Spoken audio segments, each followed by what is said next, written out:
नमस्कार, मैं हूं अभिषेक उपाध्याय। आप देख रहे हैं टॉप सीक्रेट और हमारे सामने ये जो आप देख रहे हैं ये सारे टॉप सीक्रेट डॉक्यूमेंट ही हैं, क्योंकि ये जो डॉक्यूमेंट्स हैं ये यूपी के कैबिनेट मंत्री आशीष पटेल यानी कि अपना दल, जो कि बीजेपी की सहयोगी पार्टी है केंद्र में भी और यूपी में भी, उसके कोटे से ये यूपी में कैबिनेट मंत्री हैं। और अनुप्रिया पटेल जो केंद्र में मंत्री हैं अपना दल की, उनके पति हैं आशीष पटेल। तो आशीष पटेल जो यूपी सरकार में कैबिनेट मंत्री हैं टेक्निकल एजुकेशन के, ये उनके डिपार्टमेंट का किस्सा है।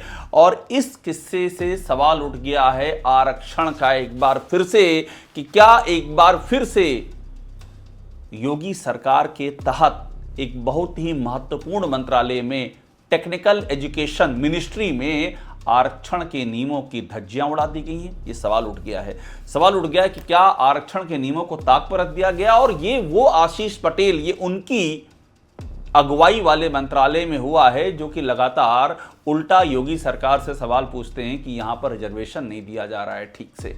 ये सवाल आशीष पटेल ने उठाया है, ये सवाल अनुप्रिया पटेल उठा चुकी हैं, हर जगह छप चुका है। तो आज उन्हीं आशीष पटेल के अपने मंत्रालय की कहानी कि वहां पर क्या हुआ है। ये किस्सा है जो गवर्नमेंट पॉलिटेक्निक कॉलेज होते हैं यूपी में। यूपी के लगभग हर जिले में आप जाएंगे तो आपको गवर्नमेंट के पॉलिटेक्निक कॉलेज मिल जाएंगे जहां डिप्लोमा तक की पढ़ाई होती है। और ये डिप्लोमा करके जो यहां से निकलते हैं विद्यार्थी, उनको अलग अलग जगहों पर, जैसे कि जल निगम हो गया और दूसरी जगहों पर वो अप्लाई करते हैं और बाकायदा बतौर जूनियर इंजीनियर वो नौकरी पाते हैं। ये इसकी कहानी है। तो यहाँ पर जो लेक्चरर हैं, उन लेक्चरर्स को प्रमोट कर दिया गया विभागाध्यक्ष में, लेक्चरर को एचओडी में प्रमोट कर दिया गया। और ये कैसे हुआ? जो लेक्चरर पा रहे थे 5400 की पे स्केल थी, उनको 9000 की पे स्केल में सीधे प्रमोट कर दिया गया। ये हुआ है आशीष पटेल के मंत्रालय में। आप सोच रहे होंगे तो इसमें क्या हुआ? इसमें हुआ ये है कि नियम ये कहता है, all India council for technical education Bharat सरकार की बॉडी है और तकनीकी शिक्षा की सर्वोच्च संस्था है। ये मिनिस्ट्री ऑफ एजुकेशन के तहत आती है। ये उसका नोटिफिकेशन है कि आप एचओडी के पद पर सीधी भर्ती करेंगे, प्रमोशन नहीं कर सकते हैं। जब भी एचओडी के पद पर कोई नियुक्ति होगी तो सीधी भर्ती से होगी। और ये सिर्फ भारत सरकार की जो टॉप बॉडी है टेक्निकल एजुकेशन की, ये सिर्फ उसका नोटिफिकेशन ही नहीं है, बल्कि इलाहाबाद हाईकोर्ट से लेकर के सुप्रीम कोर्ट तक मुहर लगा चुका है कि सीधी भर्ती से आप करेंगे एचओडी के पद पर नियुक्ति, प्रमोशन से नहीं करेंगे। और यहीं पर आरक्षण का सवाल आता है कि भाई अगर आप सीधी भर्ती से करेंगे तो फिर उसकी पोस्ट निकलेगी, यूपी का लोक सेवा आयोग पोस्ट निकालेगा तो फिर आरक्षण मिलेगा, एससी को, एसटी को, ओबीसी को, इन सबको आरक्षण मिलेगा। और उस सबको दरकिनार करके प्रमोशन के जरिए लेक्चरर्स को बना दिया गया है एचओडी 177। ये मेरे पास आदेश है, 9 दिसंबर का आदेश है। 177 पॉलिटेक्निक कॉलेज के लेक्चरर हैं जिनको एचओडी बना दिया गया है। अब सोचिए इसके बाद जो सवाल उठा है, वो सवाल उठा कहां से है? सवाल सबसे पहला उठा है खुद आशीष पटेल जो कैबिनेट मंत्री, उनके अपने ओएसडी राज बहादुर सिंह, जो उनके ओएसडी थे। राज बहादुर सिंह ने सवाल खड़े किए। ये राज बहादुर सिंह की चिट्ठी मेरे पास पड़ी हुई है। और राज बहादुर सिंह जो ओएसडी थे आशीष पटेल के, और उन्होंने मई में इस्तीफा दिया, जून में कार्यमुक्त कर दिया गया। उन्होंने कहा ये गलत हो रहा है मंत्री जी, आप ऐसा नहीं कर सकते हैं। ये खुद आशीष पटेल के ओएसडी ने कहा, उनको मना किया। और उसके बाद ये कहा उन्होंने कि आप ऐसा करेंगे तो मैं रिजाइन कर दूंगा। और उसके बाद रिजाइन कर दिया। खुद ये जो राज बहादुर सिंह हैं आशीष पटेल के ओएसडी, इन्होंने रिजाइन कर दिया। ये उसके कागजात ने रिजाइन के। और इन्होंने अपनी चिट्ठी में एक बड़ी महत्वपूर्ण बात लिखी। इन्होंने ये कहा कि ये जो एचओडी के पद पर भर्ती होती है वो 1 मार्च 2019 का नोटिफिकेशन है एआईसीटीई का, वही जो मैं बात कर रहा था आपको कि भारत सरकार की जो सर्वोच्च संस्था है उसका नोटिफिकेशन है 1 मार्च 2019 का। और वो ये कहता है कि आप डायरेक्ट भर्ती करेंगे, प्रमोशन नहीं कर सकते। ये लिखा खुद ओएसडी ने, लेकिन ओएसडी की बात नहीं सुनी गई और ओएसडी ने अपना इस्तीफा दे दिया। ये चैप्टर भी किनारे जाता है। और इसके पहले मैं आपको आगे ले जाऊं, एक बार सुनिए। वही ओएसडी राज बहादुर सिंह आज हमारे साथ हैं। हेमंत चौधरी हमारे साथ हैं। ये वो व्यक्ति हैं जो कि इसी अपना दल में युवा मोर्चा के 5 साल तक अध्यक्ष रहे हैं। एक ज़माने में बड़े करीबी हुआ करते थे अनुप्रिया पटेल के और आशीष पटेल के। और साथ में हमारे साथ हैं गजेंद्र सिंह लोधी, जो कि अध्यक्ष हैं यूपी प्राविधिक शिक्षा अप्लाइड साइंस और ह्यूमैनिटीज सेवा संघ के अध्यक्ष हैं। इन तीनों की बात आप सुनिएगा, आपको समझ में आ जाएगा कि आरक्षण के नियमों में साथ हुआ क्या है। बहुत बड़े मुद्दे की बात यह है कि इसमें किसी भी आरक्षण का पालन नहीं किया गया। अगर ये सारी भर्तियां आयोग के माध्यम से हुई होती तो आज सभी लोग, चाहे वो पिछड़ा हो या दलित हो, अति दलित हो, उसको आरक्षण का लाभ मिलता। लेकिन आज इस 177 में बता दें कि कितने प्रतिशत आरक्षण लागू किए हैं। ये आरक्षण की बात करते हैं दोनों लोग पति पत्नी मिलकर के कि हम आरक्षण के बड़े नुमाइंदे हैं। आप आरक्षण कहां लागू किए हो? इसके मतलब आप आरक्षण के खिलाफ हो। अगर खिलाफ ना होते तो आयोग के माध्यम से भर्तियां करते जो है। तो मैंने माननीय मंत्री जी को समझाया था कि चूंकि सुप्रीम कोर्ट के निर्णय के बाद माननीय मंत्रिपरिषद के अनुमोदन के पश्चात नई सेवानिवृत्ति 2021 बनी हुई है, जिसमें एचओडी का जो पद है वो लोक सेवाओं से सीधी भर्ती का है। अतः इस तरह का कोई कार्य न करिए जिससे जो है कि वो वित्तीय अनियमितता हो और जो है कि जो हमारे क्वालिफाइड बच्चे हैं, टीचर्स हैं, उनके हितों पर कुठाराघात हो। मंत्री जी नहीं माने। हमने कहा कि ये नियम विरुद्ध है, इसको आप न करिए।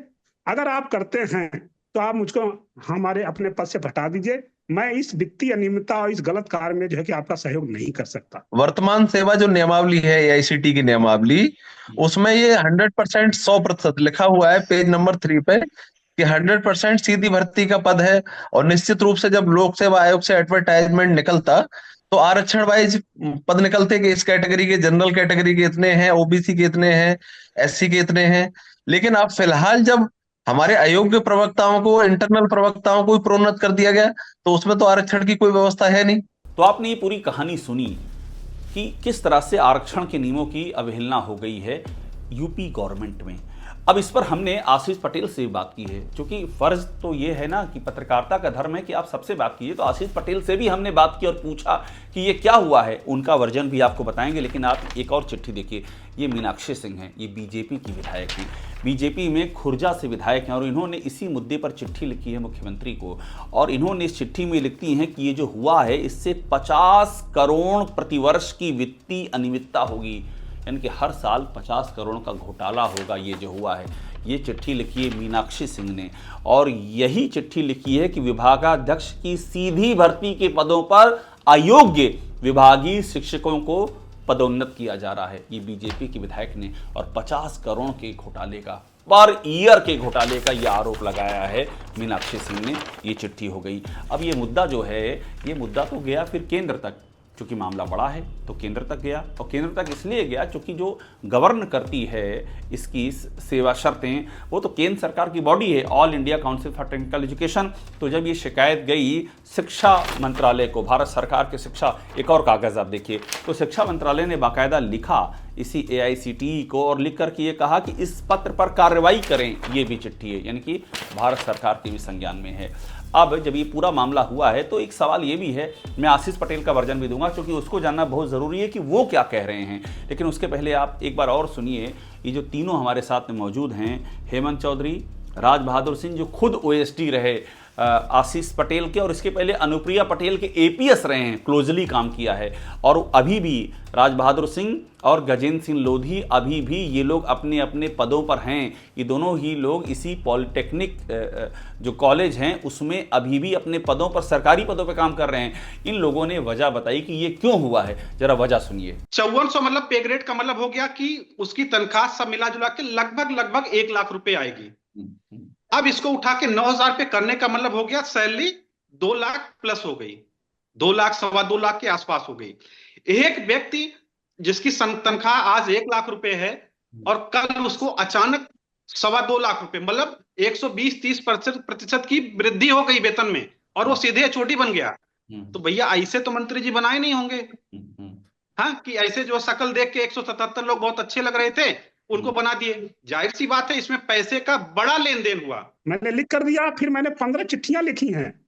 5 चिट्ठियां मैंने भारत सरकार को लिखा है, 5 चिट्ठियां मैंने माननीय मुख्यमंत्री जी को लिखा है, पांच लोगों को मैंने जो है कि वो दिया है, नोटिस दिया है। माननीय मुख्यमंत्री जी के जनता दरबार में 2 बार कहा गया कि भी ये बहुत गलत हो रहा है। इससे प्राविधिक शिक्षा का जो क्वालिटी एजुकेशन का सपना था वो भारत सरकार का वो जो है कि होगा, लेकिन मंत्री जी नहीं माने। निश्चित तौर पर जब इतना बड़ा वायोलेशन हुआ है नियमों का, तो कोई ना कोई गलत परिस्थितियां ही रही होंगी। लेकिन मैं इतना कह सकता हूं कि वर्तमान नियमावली के अनुसार जो पद विभागाध्यक्ष के गरीब किसान मजदूर के योग्य बच्चों के लिए हैं, वो एक विशिष्ट योग्यता के साथ, विशिष्ट अनुभव के साथ भरे जाने चाहिए लोक सेवा आयोग उत्तर प्रदेश से। उन पदों पर, और सुपर क्लास 1 के पद हैं 9000 एजीपी के, उन पर सीधे विभाग के जो अयोग्य प्रवक्ताओं को प्रोन्नत कर देना, ये बहुत बड़ा विषय है। तो ऐसे में हमने आशीष पटेल से भी बात की, क्योंकि हमारी इच्छा ये थी कि उनका वर्जन भी सामने आए। उनसे हमने बात की, उन्होंने ऑन रिकॉर्ड इंटरव्यू तो नहीं दिया, लेकिन एक बात उन्होंने ऑन रिकॉर्ड कही, वो बड़ी महत्वपूर्ण है। उन्होंने ये कहा कि पॉलिटेक्निक, मैं उनका वर्जन पढ़ रहा हूँ, पॉलिटेक्निक में पढ़ने वाले बच्चे ग्रामीण पृष्ठभूमि से आते हैं, उनको अच्छी शिक्षा देने के लिए, शैक्षिक कर्मियों का मनोबल ऊंचा रखने के लिए हर आवश्यक निर्णय लिया जाएगा और मैं अपने निर्णय पर कायम हूँ। तो उन्होंने कहा ये निर्णय मैंने मनोबल ऊंचा रखने के लिए आए शैक्षिक कर्मियों के, और मैं अपने निर्णय पर कायम हूँ। ये टॉप सीक्रेट से उन्होंने बात करते हुए ये मुद्दा कहा। और एक बात हमको और जानकारी मिली कि जो डीपीसी है देवराज साहब, जो इसी विभाग का जो सरकारी कामकाज है, जो नौकरशाही है, उसके कर्ता धर्ता एम देवराज साहब थे। देवराज साहब के सामने ये डीपीसी हुई है, इस बात की भी जानकारी मिली है। तो ये सवाल कई जगहों पर जाएगा। अब उसमें सवाल सबसे बड़ा 2 है। बात खत्म करने से पहले मैं आपके सामने ये 2 सवाल और रख देता हूँ कि ये आरक्षण का मुद्दा एक बार फिर से सिर उठा रहा है। 177 शिक्षक प्रमोट करके लेक्चरर बना दिए गए एचओडी, तो आखिरकार इनकी सीधी भर्ती क्यों नहीं निकाली गई, जो कि नियम में है, जो कि शिक्षा मंत्रालय के तहत काम करने वाली तकनीकी शिक्षा की सबसे बड़ी बॉडी के नोटिफिकेशन में है, और उसको यूपी सरकार ने अडॉप्ट किया है। तो फिर इस प्रक्रिया का उल्लंघन क्यों किया गया? सवाल ये भी है कि इसके पीछे क्या हुआ है, उसकी जो जांच की मांग की जा रही है उस पर क्या होगा। सवाल ये कि इसमें कौन कौन अधिकारी थे शामिल, उसका भी बड़ा सवाल है। और जो बीजेपी की अपनी विधायक कह रही है कि 50 करोड़ हर साल की अनियमितता है, ये 50 करोड़ हर साल की, ये भी अपने आप में बड़ा सवाल है। इन सारे सवालों को जवाब मिलने चाहिए। इस मुद्दे को लगातार हम परसू करेंगे और हम चाहेंगे कि इसकी तह में जाएं, ये सच सामने आए कि आखिरकार आरक्षण के नियमों के साथ में हुआ क्या है और योगी सरकार में हो क्या रहा है। टॉप सीक्रेट को देखते रहिए, लाइक कीजिए, सब्सक्राइब कीजिए, बेल आइकन दबाइए। यहाँ आपको सारी खबरें मिलेंगी जो लीक से हटकर हैं और जो सत्य हैं, और वो आपको सिर्फ यहीं मिलेंगी।